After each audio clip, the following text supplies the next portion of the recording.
Some of you are drying it. If you take a look at the sheep's brain, this region here is all cerebellum here. I just took a picture of my finger. Take a picture. Cerebellum. Coming around, this is the bottom of the brain, and this region back here is called the brain stem.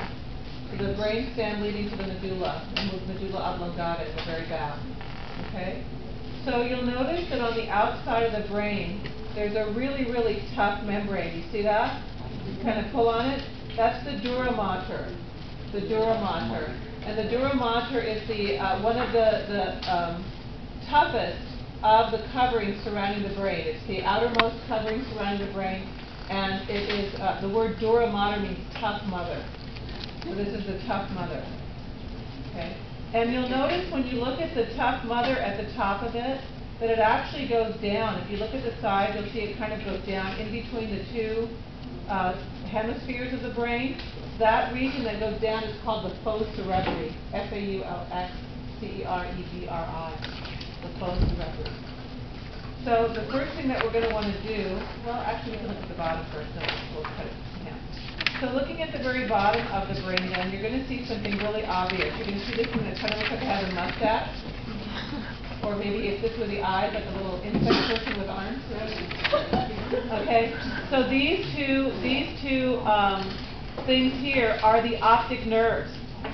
These are the optic nerves, and they come and they cross, and you'll see in a minute where they cross. They cross right here, and this is the optic tract where they cross. Okay, right below that, where my thumb is right now, that is the pituitary gland. The pituitary gland is right here. Thank you, Vanessa. You beat it out of him, huh? All right. Right up here on the top, this part of the brain, right here on the top, is the part that's sitting right up above your nose, right near the ethmoid bone. And so this, on each side, is the olfactory bulb that allows you to smell. So olfactory bulb, whoops, optic nerve, right? Optic chiasma here. Optic chiasma, and then this would be the pituitary, and then coming down, going toward the brain stem. So I'm going to go ahead and I'm going to cut this. And I can tell you right now that some of these are really mushy. So you can see I'm just doing like a mid-sagittal section, or as close to mid-sagittal as I can get.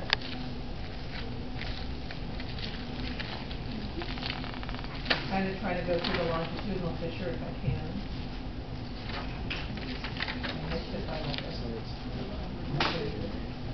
Alright. So I'm looking at the top of the brain again. I'm looking at one hemisphere now.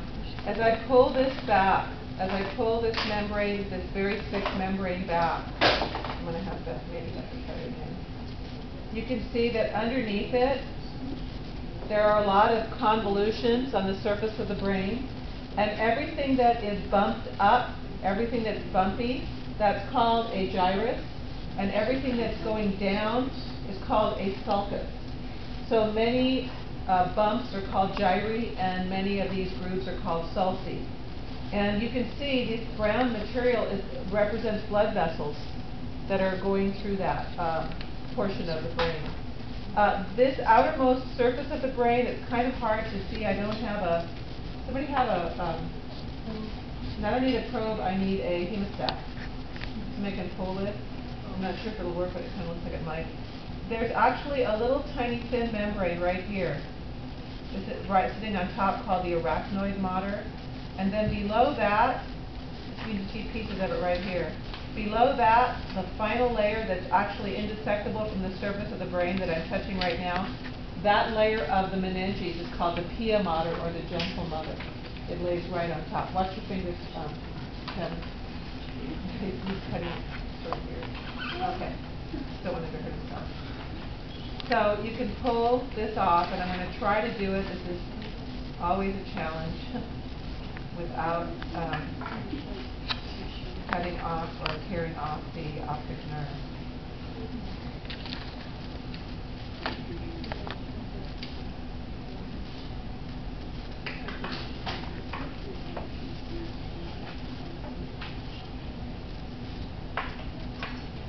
Now, when you take these off, there are some cranial nerves that are attached, and it is possible that you might actually detach the cranial nerves, and they might wind up inside the dura. So be really careful. It's not. Don't be upset if that happens, because it happens to everybody. Probably me too. Scissors?